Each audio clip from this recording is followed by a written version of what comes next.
आदिवासियों और जनजाति नुमाइंदगी कर रहे थे छोटा नागपुर के मुंडा जनजाति के श्री जयपाल सिंह मुंडा। एक ईसाई मिशनरी परिवार की मदद से पढ़ने के लिए वो ऑक्सफोर्ड इंग्लैंड गए थे। वो बहुत अच्छे हॉकी खिलाड़ी थे और 1928 में ओलंपिक गोल्ड जीतने वाली भारतीय टीम के कप्तान भी।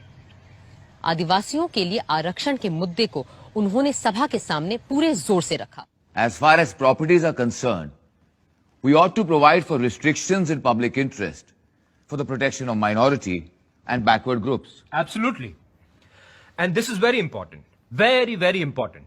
You see, I being an Adivasi can vouch for the fact that this one thing either makes me, gives me a new life or finishes me off completely. We must make it definite that the lands of the Adivasis are protected. And I want it to be definitely, most certainly mentioned in the Constitution. Very well. In pursuance of what Sri Jayapal Singh has just said, we might add, after public interest, including the protection of minority groups and tribes. Why not? उस दिन एक हक तो हमने हर आदिवासी को दे ही दिया कि उनकी भूमि न कोई खरीद सकता है और न वो उसे किसी गैर आदिवासी को बेच सकते हैं। आज 6 दशकों बाद औरतें आरक्षण की मांग कर रही हैं, क्योंकि हमारे सदनों में महिला सांसदों की तादाद औरतों की आबादी के अनुपात में ना के बराबर है। आगे चलकर संविधान सभा में बात जब शस्त्र रखने के हक को लेकर हुई तो केवल सिखों को किरपाण रखने का अधिकार मिला। फौरन दूसरे लोगों ने अपने अपने रिवाजों की दुहाई देते हुए शस्त्र रखने के हक को मूल अधिकारों के तौर पर मांगा। आदिवासियों के नेता और नुमाइंदे श्री जयपाल सिंह के तेवर तो सबसे अलग थे। Sir, this matter of the Arms Act has been mischievously applied against the Adivasis. Let me give you the instance of the Oraons. They are the 4th largest group of Adivasis in India. Just about now, there is a festival in which these Oraons get together, walk in a procession, carrying arms and weapons like lathis, bows and arrows, and they go to various akhadas in the villages. Now, this has been going on for centuries. Last year, all of a sudden, we were told that we should not carry any arms and weapons. Now, I don't mind pointing out, there are several members sitting here who are from Bihar.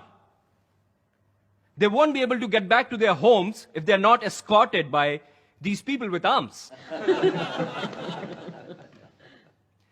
Every 7 years, it is the custom in Chota Nagpur, during festivals like Era Sandra and Jani Shikhar, Adivasi women get together, dress as men, and hunt in the jungles.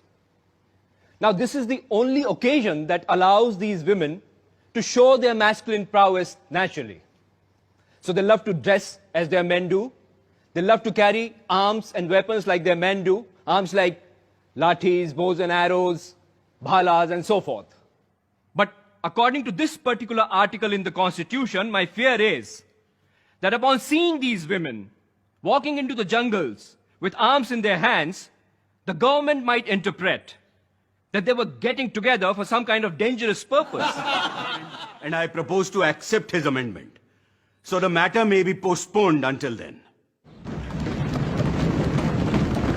I submit that by the back door, there seems to be a collective attempt here to interfere with the religious rights of the most ancient people of this country, the Adivasis.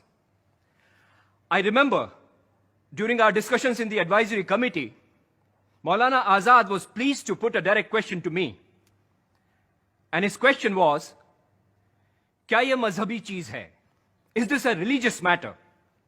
Now, sir, as far as the Adivasis are concerned, there's absolutely no religious ceremony, no religious festival that can be performed or celebrated without the use of rice beer. So pardon my saying so, but this amendment seems to be a vicious one. It seeks to interfere with my religious rights. So whether you put it in the Constitution or not, I am not prepared to give up my religious privileges.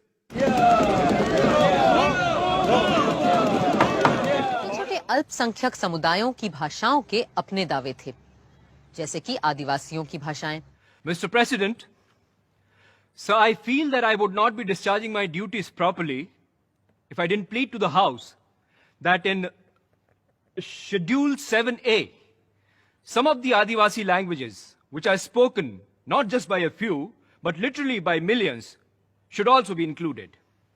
These languages are Mundari, Gondi, and Oraon. Sir, all I plead to this House is simply this, that the languages spoken by the most ancient people living in this country should find a place of honor in the schedule.